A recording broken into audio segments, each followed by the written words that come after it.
So what kind of advice might you give to district administrators who see the awesome things that can be done with computer science and are interested in getting started with it in their district or school? I think Script CS for All really has distilled a lot of great lessons inside of there. Talk about learning from other people.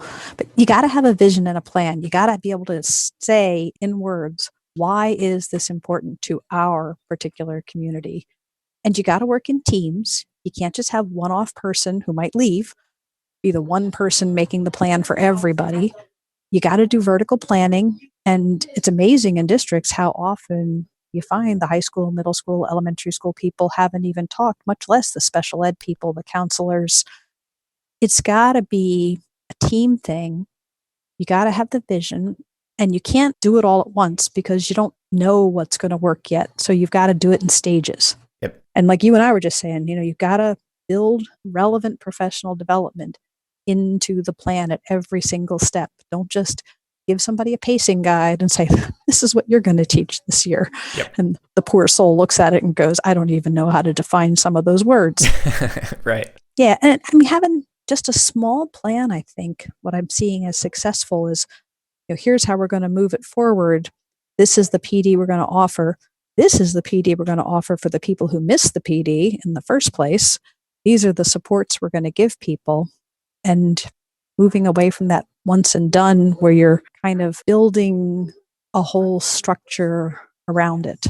And for people who might not be familiar with it, Scripts is this process that kind of guides you through that. So it kind of helps you think through the questions that you as an administrator need to think through. Like, oh, if we're going to provide PD, well, then we should probably also provide costs for substitutes, or we need to make sure that we have enough devices for the kids, or things like that. And it helps you think through the long term, not just the short term, of how to implement it in your district. Yeah, in stages, right? Yeah, start with the first part and then get that going and then work on the next part. I like that. Also kind of think outside the box because this is, this whole new subject area. It's integrated and it's standalone. So you got to kind of think of it both ways. Yes. As far as where it's going to fit.